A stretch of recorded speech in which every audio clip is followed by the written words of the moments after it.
if you didn't hear the big news, we released 2 brand new plates. Honestly, I like it like that better instead.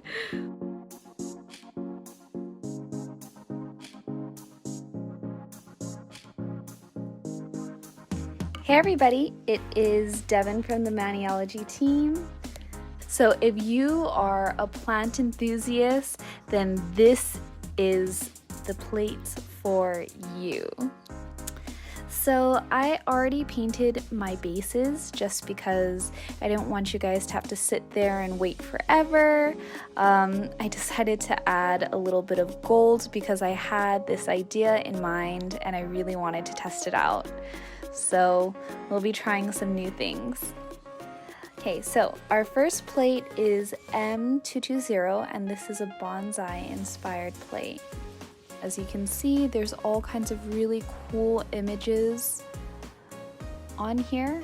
And fun fact about bonsai is, yes, bonsai is a type of plant. However, you can turn several other species of plants into bonsai trees. You can go take a look for yourself. That's why you see some of the trees, as you notice, don't look exactly the same. That's because, yeah, there are many different trees that can be treated like a bonsai plant and look like a bonsai plant. That makes any sense? The second plate is M223. So this has several carnivorous plants and even one non-carnivorous plant, but let's see if you can spot the non-carnivorous plant. So for those of you who don't know what carnivorous plants are plants that get their nutrition off of eating things like insects. And the way that they do that, there are various ways that plants usually eat insects, but a lot of them have like little syrup on it, or sorry, not syrup, nectar, I guess, that attracts the insects, and usually the insects get stuck to that sweet nectar, and then the plant does its job. Okay, now that you guys have seen both the plates, let's get started. Let's start off with our bonsai plant first. And I'm just gonna use my straight up black. This is from my, what is this thing called? Sticky stamper station. Don't throw your papers away for sticky stamper station. You can always use them under your plate, so that way when you scrape you get the polish on here instead of on your mat. And the cool thing is, because it's like got a plasticky, I don't know if this is plastic, what this is, but it's like not regular paper, so polish doesn't go through this the same way polish would if you get it on a regular piece of paper or a paper towel. It won't go through, so that's the really cool thing. That's part of the reason why I love using these. Anyways, you guys can check this out. As you can see, all the tiny details transferred beautifully. And for those of you who don't know about lead lighting, we're just gonna go ahead and show you. So while I move on to the other design, I'm just gonna let this one dry. So I'm gonna top coat it now, whoops, with our smudge free. And if you don't have this, you absolutely need it. As you can see, it's not smudging my black stamping polish. So I highly recommend it. This is perfect for lead lighting technique, which I will go into details more about what that is. The next design that I think I want to do is, let's do, so again, I'm just gonna go ahead and use my black stamping polish. And when you're working with fine line designs, make sure to apply a lot of polish, don't skimp, and then use a really heavy hand when you stamp down. I think I'm gonna do it on here. let's see if we can fit the whole design on the nail. Oh yeah, we can. Oh, how funny. I was too slow, so the bottom of this design did not transfer, but honestly, I like it like that better instead. If you are doing this technique, then you'd probably want to stamp in something lighter because I already messed up, but it's completely okay because we're all about those happy little accidents. So you can already take a look at how this turned out. I am using the Rainbow Splash as the base, and I did like a smudge cure with a matte top coat. Okay, so now that we are done with showing you the bonsai plant, let's get right into the carnivorous plate. Did I say the bonsai plant? The bonsai plate? So we'll jump right into our carnivorous plates. So let's do the Venus flytrap since you guys want to see that. For the Venus flytrap, I am going to show you another way you can do. So bottom center, and I am using Luna. You can also use regular white if you want to do this. And then I'm gonna use my very loved, as you can see, it's got like 3 or 4 different tears in it, monocle stamper. So I don't know if you guys noticed, but I don't throw away my torn stampers because you can still use it. I'm actually gonna try stamping it this way. Oh, whoops. Because I want to get as much of the design on here as possible. So that's the cool thing about nail stamping. You can always like change the direction of the design if you want to try to do something different or to get more of it on your nail. I'm also going to be using my 106. So you're just going to take some of the Luna polish and then just dab it on whatever polish resistant surface you have, and then you're going to take a detail brush or whatever you want. You can take a toothpick too and go ahead and color in your stamp. Let's see, I want to make sure you guys can get this.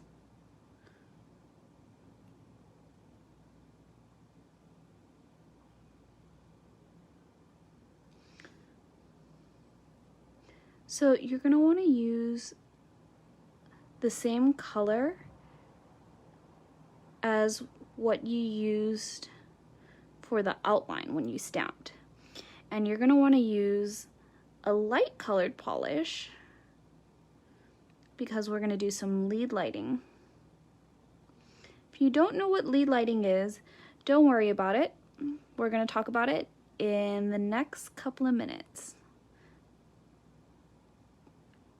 Also, if you're not the best at reverse stamping, this is going to be a godsend because it makes life a million times easier. And it may not seem like it, but if you're going to go through all the effort of reverse stamping, then again, this might be a better solution for you.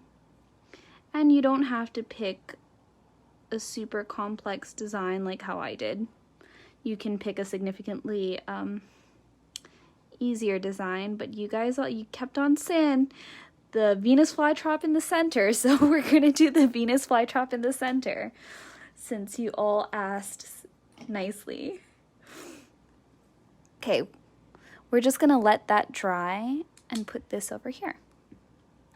And now let's go ahead and do another plant. I think I want to do the ladybug. So let's do one ladybug on the sticky plant, the Drosera. So let's just use this green color for our Drosera plant.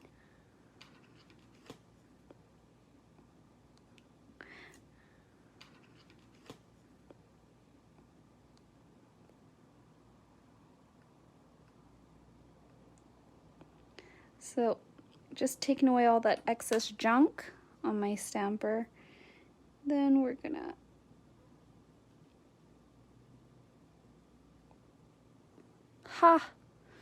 of course that happens on camera. Moving way too slow. See, that's what happens when you're a slowpoke like me.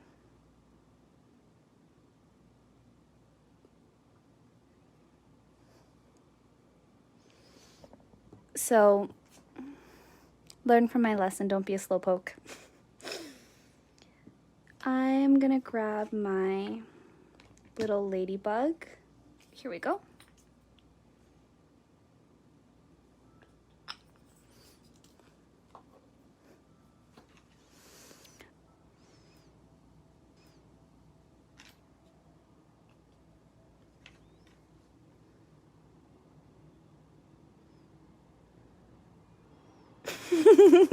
The proportions of this ladybug is quite large. But, I mean, I think you still get the point. Before I color in the ladybug, I'm just gonna use my smudge-free on my ladybug because I want to try and give her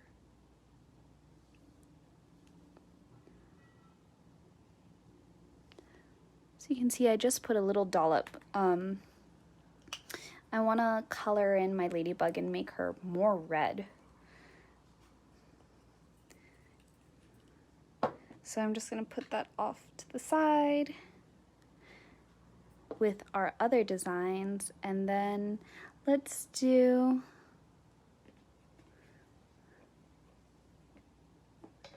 the big stinky one. And we'll use black. I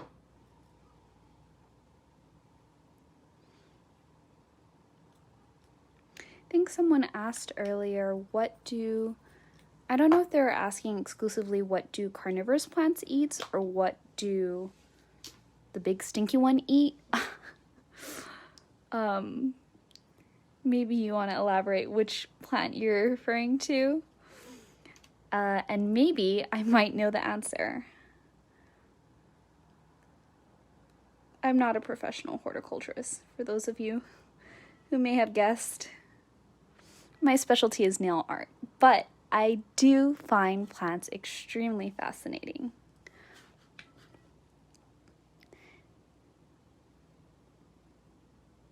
So you can take a look and let's get started. I am going to apply a sheer smudge-free top coat over this.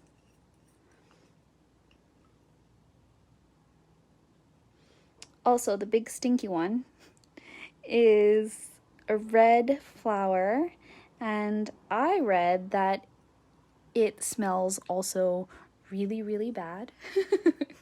They say it smells like rotting flesh, and I hope one day I can find out. Okay, so lead lighting, now that these things have dried. You're going to want to go ahead and take whatever colors you have. You could use our Rainbow Splash collection if that's something that you have at home. Or if not, it's available on our site and you can always pick that up. And then a detail brush. Then you can just go ahead and fill in your design. And because I applied the no smudge over this and it's already dry, I can go ahead and tap away and not have to worry at all about the fact that my polish is gonna smear, not really have to worry about timing. I can just take my sweet old time and press as firmly as I want. So you can see I'm kind of dragging the polish a little bit. Usually I recommend that you guys don't drag it, to gently tap But with this, we don't have to worry because it's already all sealed in. So that is the coolest thing about lead lighting, is that you don't really have to worry about the details. Also, if you don't have certain colors, the other awesome thing is that you can always make them with your rainbow splash polishes. So I want to make a brown, and in order to make brown, you need red and green. And that makes kind of a gross colored brown. You could always use yellow too, which I am going to add some yellow so that way it kind of is a nicer shade of brown, slightly lighter shade of brown. Oh man, that's a really gross caca color. It's completely okay though, it's perfect for what we're trying to create. You can just go ahead and mix in those colors until you have something that you like. Perfect. Now I have my bark color. So you can go ahead and color in all the details.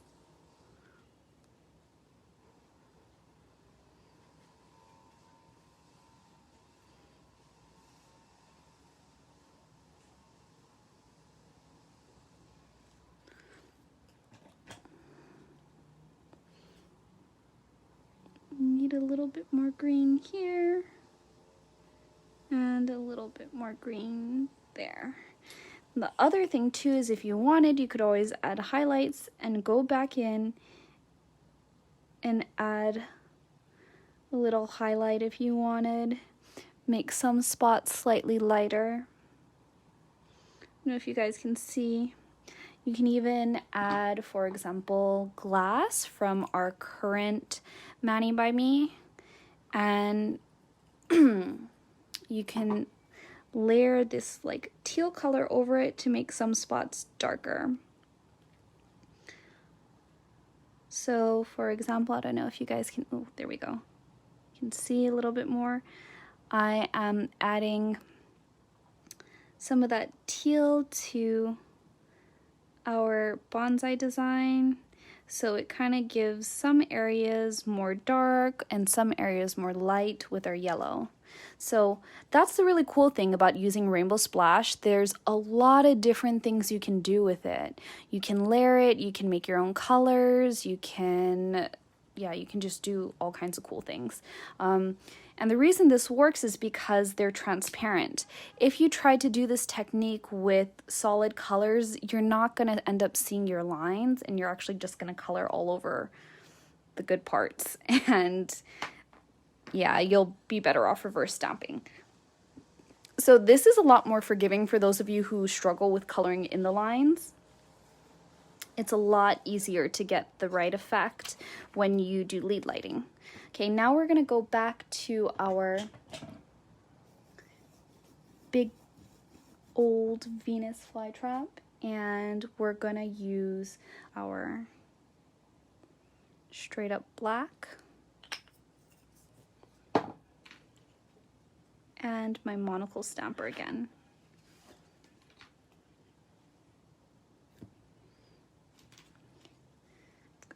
Remove the gunk, and I'm gonna tilt my nail to the right, and then hold your breath for me while I try to line this up.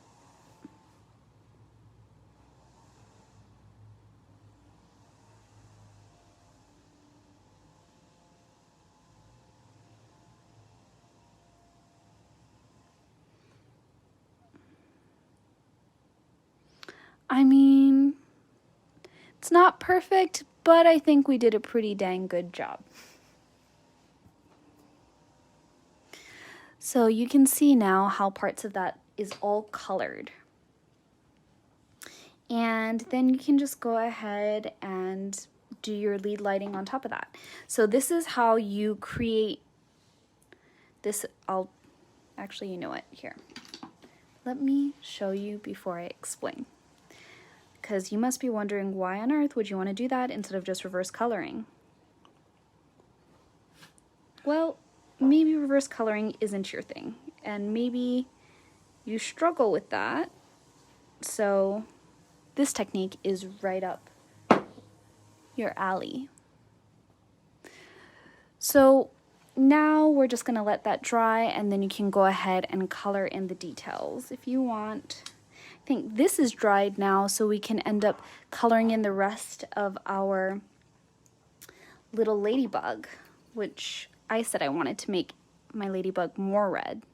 So I'm just using my detail brush. I'm just going to go ahead and color over the ladybug. So you can see she's already looking a lot more like herself. We're going to get rid of all that yellow.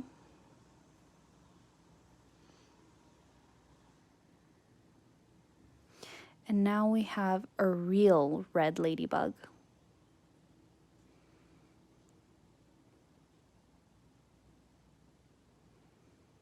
You know, honestly, I feel like it's almost hard to dislike any stamping plate because the options for each stamping plate is literally limitless. Like, if you really think about it and, you know, play around with it, you'll find out that there's so many things you can do with pretty much any plate.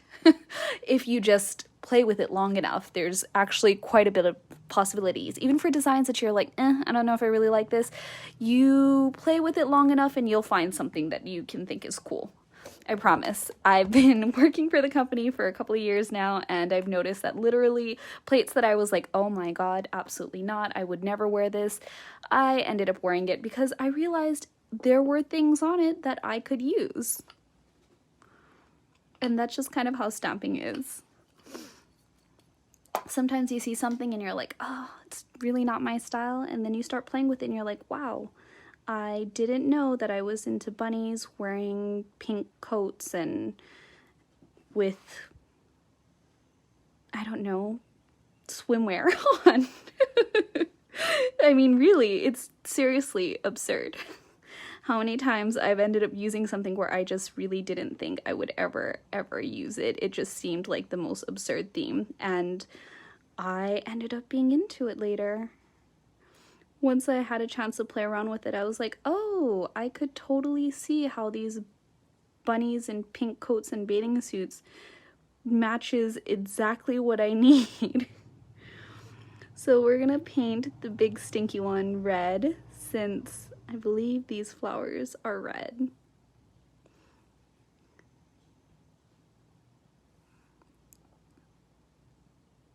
Kind of looks cool with the gold too.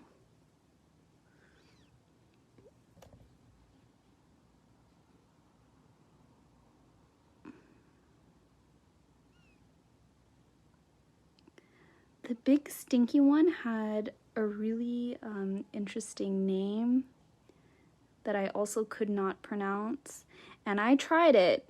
Believe me, I tried to get it right for you all, so that way when we did our live, I would be able to tell you the name, but I was like, maybe we won't bother with doing that, so that way you don't have to listen to me struggle saying something incorrectly. So again, lots of fun possibilities. I think now that this is dry, we can go ahead and start coloring in. The teeth usually are kind of a reddish color, like the mouth of a Venus flytrap is usually red and has nectar to attract all of its prey. And then we are gonna color it green on the outside. And I think I'm gonna add some yellow into the mixture because I feel like they kind of are, they're not a dark green, they're usually like a lighter green. And once upon a time, long ago, I tried to care for, I believe it's the cousin of the Venus flytrap. I think it was a sundew, because those grow in Hawaii. And everything was going so well. For those of you who don't know, Venus flytraps grow great naturally, without any assistance from humans, but you try to take it home and it dies just from the way that you look at it. Like, seriously, they are such sensitive plants.